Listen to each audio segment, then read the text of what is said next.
एक गांव में राजू रहता था। वह भगवान को बिल्कुल भी नहीं मानता था। अगर कोई भगवान की बातें उसके सामने करता था तो वह उनकी मजाक बनाता था और वह कभी भी मंदिर में नहीं जाता था। ऐसे ही एक बार मंदिर में कीर्तन था।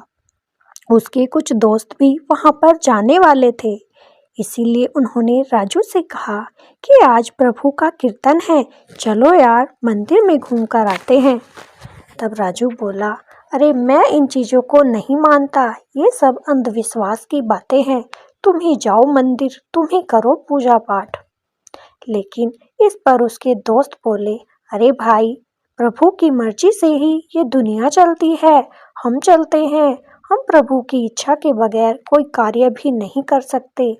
जब ये बात राजू ने सुनी तो वो हंसने लगा और बोला, अच्छा, तेरे प्रभु की वजह से हम कोई कार्य नहीं कर सकते, ये किसने कहा? चल, मैं तेरे प्रभु को एक शर्त पर मान लूँगा। अगर वो आज मुझे खाना खिलाकर दिखा दे, मैं आज खाना नहीं खाऊंगा। देखते हैं वो मुझे खाना कैसे खिला। उसके सभी दोस्त बोले, अरे भाई, इतना घमंड मत कर, भगवान कुछ भी कर सकते हैं, तो उनकी लीला को नहीं जानता। लेकिन राजू अपनी बात पर अड़ा रहा और वहाँ से चल दिया। उसने सोचा, अगर मैं आज घर चला गया तो माँ मुझे खाना जरूर खिला देगी, इसीलिए मैं घर जाऊंगा ही नहीं और कहीं छिपकर बैठ जाऊंगा। तभी सामने से उसे अपने पिता आते हुए दिखाई दिए। उन्हें देखकर वह समझ गया कि जरूर ये मुझे खाने के लिए बुलाने आए हैं। राजू के पिता ने राजू को देखकर कहा, अरे बेटा, घर चले जाओ, तुम्हारी माता तुम्हारा खाने पर इंतजार कर रही है। तुम कहाँ आवाराओं की तरह घूमते रहते हो। राजू ने अपने पिता से कह तो दिया कि ठीक है पिताजी, मैं घर ही जा रहा हूँ, लेकिन वह घर ना जाकर एक जंगल में चला गया। जब वह जंगल में जा रहा था तो उसने देखा कि कुछ लोग वहाँ पर पार्टी कर रहे हैं।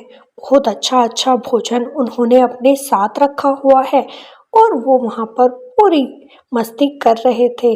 लेकिन राजू को लगा, अगर मैं इनके पास गया तो ये मुझे खाने को ज़रूर पूछेंगे, इसीलिए मैं यहीं पर पेड़ पर बैठ जाता हूँ। वह वहीं एक पेड़ पर चढ़कर ऊपर बैठ गया। तभी वहाँ का नामी गुंडा वहाँ से आ रहा था। उस गुंडे को देखकर सभी पिकनिक करने वाले लोग वहाँ से अपना खाना छोड़कर भाग गए। उस डाकू ने इतना सारा खाना देखा तो पूछा, अरे ये खाना यहाँ पर किसने बनाया है? ये तो देखने में बड़ा स्वादिष्ट लगता है।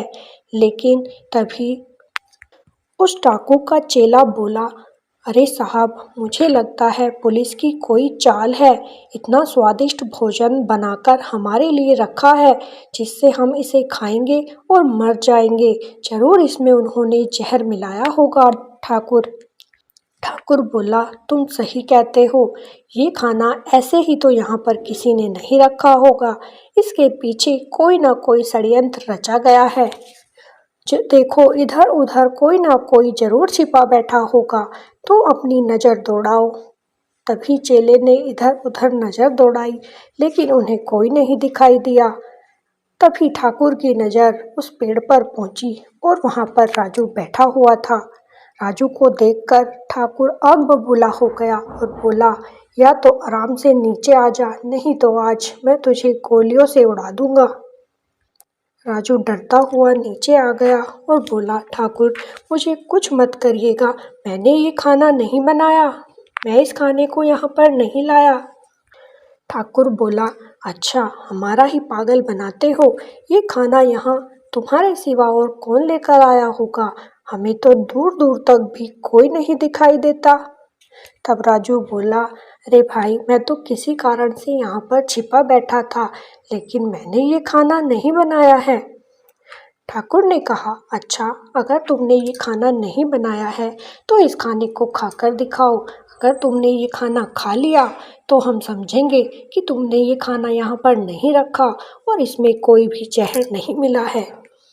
राजू बोला, ठाकुर, मैं ये खाना नहीं खा सकता। आप मेरी दुविधा को समझिए।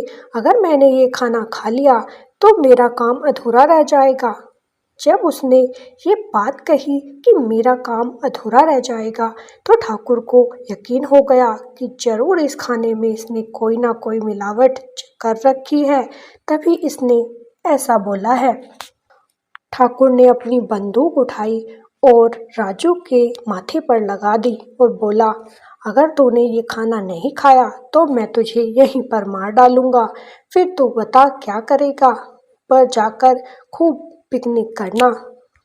राजू ने डरते डरते खाना खाना शुरू कर दिया और धीरे धीरे उसने सारा ही खाना खा लिया। ये देखकर ठाकुर और ठाकुर का चेला बड़े हैरान हुए कि या तो ये खाना खा ही नहीं रहा था, और अगर हमने इसे खाने के लिए बोला तो ये सारा ही खाना खा गया। इसने तो हमारे लिए कुछ भी नहीं छोड़ा। इसका मतलब इसमें कोई जहर नहीं था। जब उसने सारा खाना खा लिया तो ठाकुर ने उसे एक जोरदार तमाचा लगा दिया और बोला, अगर इसमें जहर नहीं था तो तूने सारा खाना क्यों खा लिया? तब राजू डरते डरते बोला, ठाकुर, आप ही ने तो कहा था कि खाना खाकर दिखाओ, इसीलिए मैंने खाना खा लिया। ठाकुर ने बड़े गुस्से में कहा, खाना खाने को दिखाने के लिए कहा था, ये नहीं कहा था कि तू सारा ही खाना खा लेना। अब हम क्या खाएंगे मूर्ख। जा यहाँ से जल्दी चला जा, नहीं तो मैं तुझे गोली से उड़ा दूंगा।